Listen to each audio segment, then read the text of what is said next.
Bienvenue dans un nouveau bilan couture, le troisième déjà. Ça fait un petit moment que j'en ai pas filmé, mais je voulais vous montrer tous les... Ça fait très longtemps que j'aime faire de la couture. Ça fait seulement depuis la pandémie que je me suis mise à coudre mes propres vêtements. Du coup, je voulais vous montrer un peu mes premières cousettes et comment ça s'est passé. Alors, je vais pas savoir toutes les montrer, j'en ai que quelques-unes ici à côté de moi. Et les autres sont soit données, soit usées déjà, soit je ne l'aimais plus pour X raisons. Donc voilà, j'ai mes notes ici pour ne rien oublier parce que mine de rien, j'ai quand même 15 cousettes à vous présenter. D'ailleurs, je ne sais pas si je vais essayer d'en faire qu'une vidéo, on va voir si ça va fonctionner. Si je vais avoir assez de temps, on va essayer de ne pas passer trop de temps par cousette, on va voir. Donc le tout premier vêtement que je voulais coudre, c'était un t-shirt. En fait, je me souviens très bien, maman m'avait proposé d'aller à un workshop de couture pour coudre ses vêtements. Et comme j'en avais jamais fait, peut-être que je pense que j'ai cousu avec ma grand-mère une jupe ou une jupe demi-cercle ou un truc comme ça, mais rien de très compliqué jusque-là. Du coup, quand maman m'a proposé d'aller au workshop, j'étais toute contente parce que je voulais absolument faire un t-shirt, je sais pas pourquoi. Je pense que j'étais en manque de t-shirts dans ma garde-robe. Je me suis dit pourquoi pas. Et alors, en fait, le workshop, tu pouvais venir avec ton propre patron et puis elle t'aidait à coudre en fait le patron. Et moi, du coup, j'avais été chercher en magasin ce patron-ci de t-shirt Burda. Je vais voir si... il y a plusieurs possibilités avec sans manche, à longue manche ou à courte manche. Moi, je voulais faire à courte manche et j'avais choisi un tissu ligné que j'adorais. Là, vous allez voir au fil des bilans de couture que je suis fort attirée par tout ce qui est tissu ligné, peu importe la matière, mais tissu ligné. Et là, en fait, c'est un tissu ligné, bah, vous le verrez, je mettrai une petite photo blanc, bleu, rouge. Et je trouvais que ça allait super bien avec le pantalon rouge que j'avais dans ma garde-robe, donc je me suis dit, moi, je vais acheter ce tissu-là. J'avais acheté chez Nostex à la chasse pour ceux qui sont sur Bruxelles. C'est à Etterbeek, une chouette boutique avec une chouette dame. Il y a quand même pas mal de choix. Ça reste une petite boutique, mais quand même pas mal de choix. Et puis c'est près de chez moi. C'est pas très loin en voiture, donc ça me permet de ne pas devoir aller au centre, chez Anvers ou dans un autre magasin. Donc voilà. Et en fait, en allant à l'atelier, j'ai commencé à faire les t-shirts et puis je crois que ça a duré 3 heures, un truc comme ça. Et en fait, à la fin, j'avais pas encore fait le col. Sauf que c'est ce que je redoutais le plus parce que, en fait, en regardant sur le patron, si vous avez bien vu, il n'y a pas vraiment, on ne sait pas vraiment voir le col. Et en fait, les dessins techniques, on voit très bien qu'il n'y a pas de col prévu. Et en fait, moi, je voulais absolument avoir un col en bord-côte. Mais du coup, j'avais demandé à la dame qui faisait le workshop comment est-ce que si on pouvait rajouter un col parce que sur le patron il n'y avait pas de col. Elle me dit oui pas de souci, je vais te montrer. Sauf qu'on était à la fin de l'atelier, donc j'avais toujours pas mis de col. Elle me dit mais c'est pas grave, tu prends du bord-côte et tu mesures comme ça.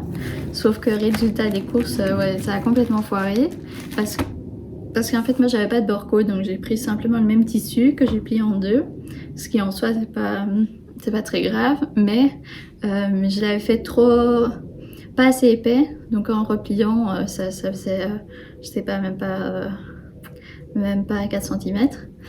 Et enfin en comprenant les coutures et donc du coup ça faisait un mini col. Et puis en fait j'avais j'avais pas bien calculé, donc ça tirait partout et tout. Bon, c'était un peu...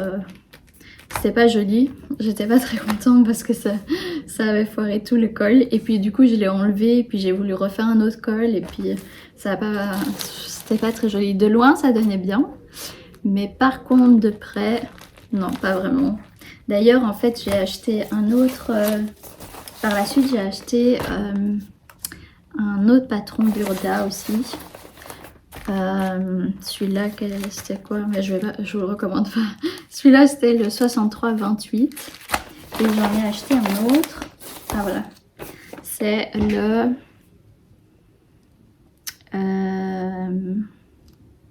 66-02. Et en fait, non, c'est t-shirt pour homme. Et je me dis, c'est pas grave, c'est très bien. Et en fait, là-dedans, il y avait un col. Donc voilà, je me suis dit je vais refaire la même chose, mais avec ce patron là. Et du coup j'ai fait plusieurs t-shirts à la suite pour essayer d'en avoir au moins un de bon. Et en fait je mettrai une petite photo du pull bleu à pois blanc. D'ailleurs c'était... j'ai acheté pour faire plusieurs t-shirts pour être sûre de... Parce que comme vous pouvez le voir, j'ai fait plein d'essais dans le pull. Mais ouais, ça c'est les essais. Mais voilà, donc j'étais quand même assez contente du bord. Mais voilà, en fait c'était censé... Ça c'était le premier patron où on était censé replier en fait. Donc j'ai fait plein de bricolage, disons plutôt. C'était pas joli. Du coup maintenant après je l'ai utilisé pour faire des essais. En fait il y a plein d'essais pour l'aiguille double. Parce que je voulais faire un beau rendu à la fin.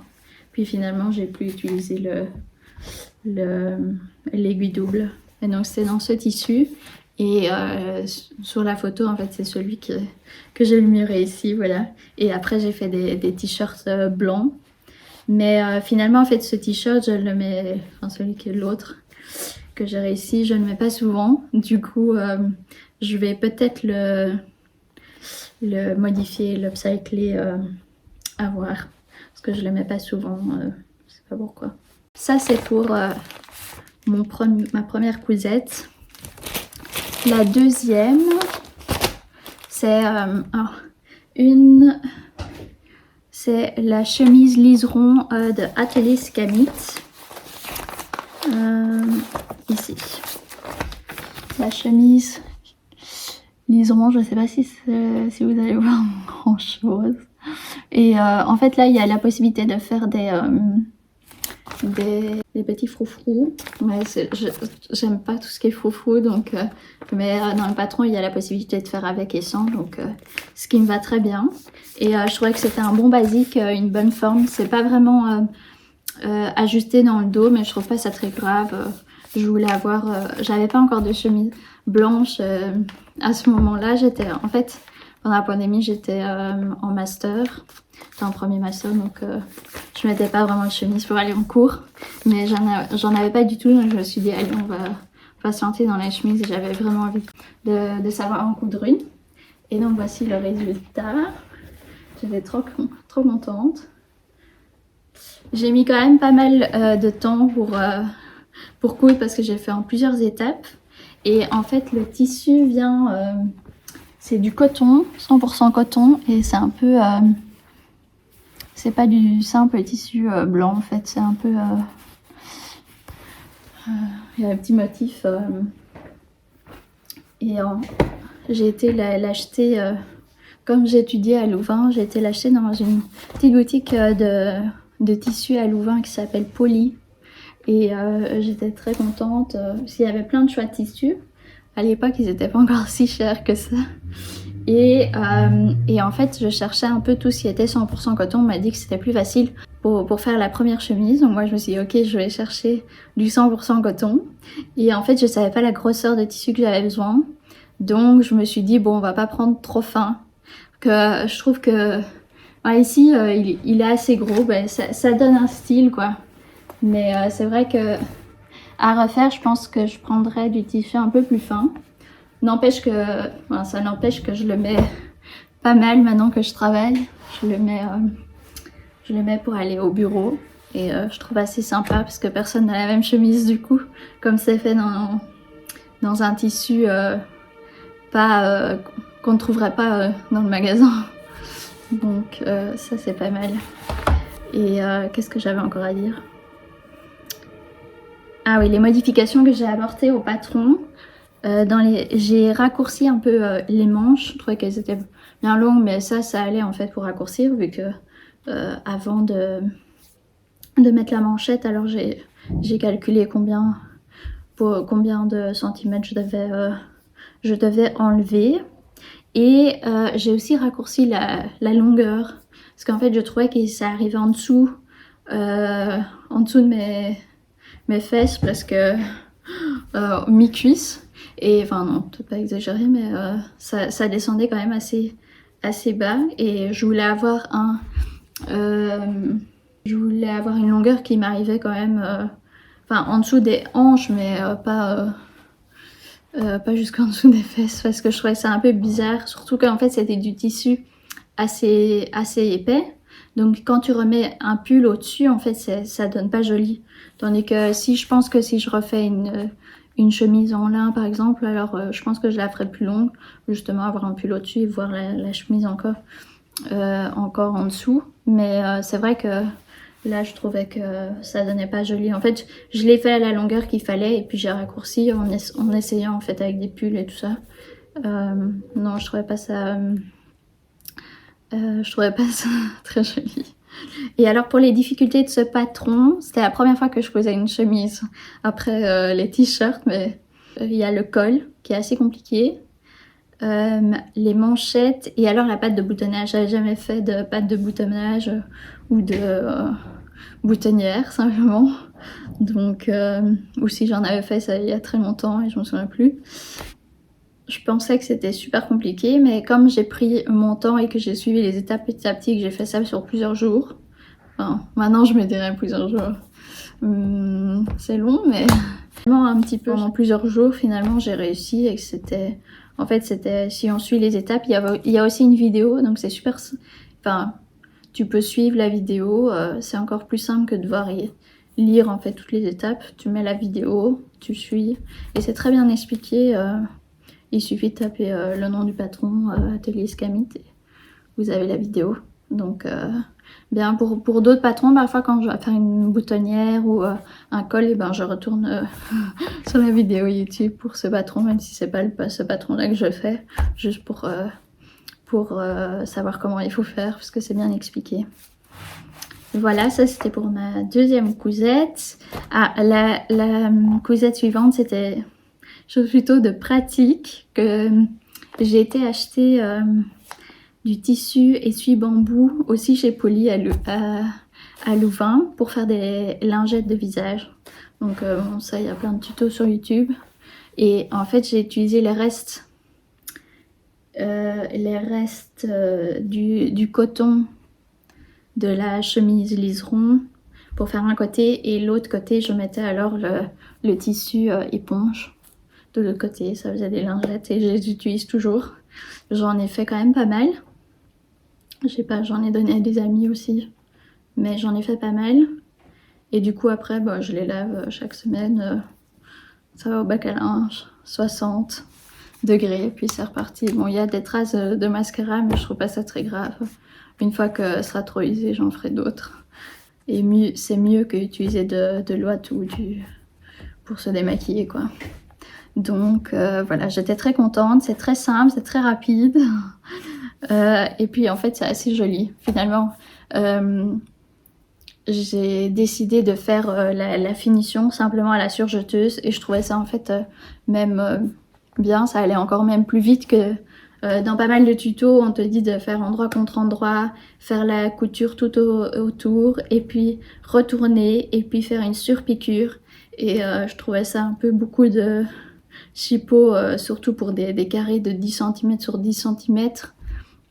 Puis tu dois toujours faire les coins et faire la surpiqûre pour que ça bouge pas. Et en fait je trouvais que j'avais essayé pour voir si ça donnait bien, puis je trouve pas ça plus mal en fait avec la surjeteuse. Ça tient bien, c'est bien plat, il n'y a pas de boule, de de petites boules sur les bords parce que dans les coins parfois ça donne pas toujours joli. En tout cas moi j'arrive pas toujours à ce que les coins donnent bien, donc voilà. Alors la cousette suivante, ah oui, c'était le t-shirt à col roulé Monroe de Tessuti Fabrics. C'est un patron gratuit. Je crois que tout le monde le connaît. C'est le premier patron gratuit qui apparaît quand on tape patron gratuit. Et en fait ça c'est un bon basique pour l'hiver. Je l'avais fait en noir. Malheureusement je l'ai plus parce qu'en fait le col il est tellement usé. Parce qu'en fait je l'ai tellement mis parce que comparé à des chemises, les cols roulés je mettais pas mal pour aller en cours et puis l'hiver et tout. Ça fait habiller sans devoir vraiment salir. Et c'était très confort. J'avais acheté ce tissu chez... je pense que j'avais acheté le tissu chez les tissus du chien vert, si je ne me trompe pas. Alors par contre c'est taille unique, donc j'avais un peu peur pour le coup. Ça avait l'air assez petit le patron, mais finalement je me suis dit je vais tester. Finalement c'était parfait, mais donc enfin, il faut un peu tester quoi, le col, voir comment ça va donner, parce que c'est vrai que taille unique mais c'est une coupe assez large hein. Donc c'est vrai que de ce point de vue là on voit sur la photo les épaules elles tombent assez bas, donc de ce point de vue là c'est assez large, c'est assez sympa. Et mais j'aime bien parce que le col roulé il reste vraiment au cou et ça j'aime bien. Et je sais plus, oui il est assez haut donc on peut le soit est-ce que je l'ai allongé, je ne sais plus. Je pense que enfin, moi je l'ai fait en tout cas assez haut, et pour le replier je pense que c'est le patron, j'ai pas, oui je crois que c'est, oui j'ai juste fait le patron oui. Et voilà, donc en fait le col a un peu lâché et comme j'avais plus de tissu, j'avais plus le même tissu, j'ai pas su refaire de col et en fait oui le tissu était complètement usé, donc j'ai juste dû le jeter. Donc peut-être que cet hiver j'en referai un, puisque finalement c'est un bon basique à avoir et moi j'avais fait en noir donc ça allait avec tout ce que j'avais, tous les pantalons, donc c'était pratique. Alors la cousette suivante c'était ah oui j'avais retrouvé un t-shirt noir de chez Uniqlo que ma soeur ne mettait plus et j'ai voulu le transformer en top en fait. Donc en fait j'ai coupé les manches, j'ai utilisé le même tissu pour faire pour le plier en deux et pour faire le bord de la manche. Et j'ai fait la même chose en fait ici, j'ai fait un crop top et j'ai fait exactement la même chose là. Et celui-là je le mets toujours, il est toujours dans mon armoire. Je vais mettre une petite photo, je pense qu'il est dans le bac à linge, donc j'ai pas su le prendre avec maintenant pour vous le montrer. Alors le suivant, encore un patron gratuit, mais celui-là je le recommande pas. Enfin en tout cas je vais vous expliquer pourquoi. Bon je sais pas si vous allez voir, mais donc ouais, on voit pas très bien, mais donc en fait c'est une robe toute droite et en fait je pense vraiment qu'elle peut bien tomber mais pas dans le tissu dans lequel je l'ai faite. Je l'ai faite dans un tissu ah mais j'ai même pas dit c'est quoi le nom du patron. Bah, on l'a vu, on voit Sky Shirt Dress. C'est du site Fabric Store et en gros c'est vraiment une robe droite sans manches et en fait c'est assez sympa parce qu'il y a tous les boutons devant et moi j'aime vraiment bien ce modèle, sauf qu'en fait il n'y a pas de pince, il n'y a pas de pince dans le dos ni au niveau des fesses ou à l'avant. Donc en fait ça fait c'est très droit et moi j'avais choisi un tissu aussi en coton, il venait du Passion Tissu à Saint-Gilles, donc je sais pas exactement quelle était la matière, mais ça ressemblait à du coton assez épais, donc en fait ça restait comme ça. Et comme je trouve que en fait quand il n'y a pas de pince ça me va moins. Mais par contre je trouve que ça pourrait être joli par exemple en viscose. Et j'ai déjà vu des patrons où ils rajoutent en fait sur le côté, dans la couture du côté, des petits cordons ou un centimètre de long pour nouer dans le dos. Et en fait ça fait un peu une taille du coup à la robe. Donc ça peut peut-être être pas mal, surtout si je le fais en viscose, ça va tomber beaucoup plus fluide qu'avec du coton, parce que c'est le coton, ça reste bien droit. Et donc là, en fait, si on fait pas de pince, même ici, en fait, dans le haut ici, il n'y avait pas de pince, donc en fait, ça faisait un peu comme ça, c'était pas très joli. On voyait un peu tout, donc surtout que c'était fini en biais sur le côté. Bon, c'était la première fois que je faisais du biais sur le col, donc ça c'était bien, c'est ce que j'ai appris. Mais donc voilà, en tout cas je le referai pas dans le même tissu et je sais même pas si je le referai, à voir, si je me dis peut-être avec les cornons sur les côtés, ça peut être joli. Oui, à voir. Mais donc du coup j'ai récupéré tous les boutons entre temps que j'ai cousu sur cette robe pour l'utiliser plus tard dans une autre cousette. Et j'ai déjà réutilisé le tissu, je crois, pour des petites pochettes ou autres. Donc voilà. Sinon, il y a la suivante, c'est la blouse Eugénie d'Atelier Skamitz. Blouse Eugénie. Ça, c'est un super patron, je trouve. C'est comme ça. En fait, il y a deux... Moi, j'ai fait juste, en fait, sans les volants. J'ai pas fait de robe. J'ai fait plutôt en style t-shirt, enfin blouse plutôt. Donc j'ai enlevé le deuxième volant et j'ai fait les premiers. Et j'ai fait cette blouse pour maman en double gaze bleu marine avec des petits points dorés. C'était super joli dans le magasin. Moi je l'ai acheté chez les tissus du chien vert.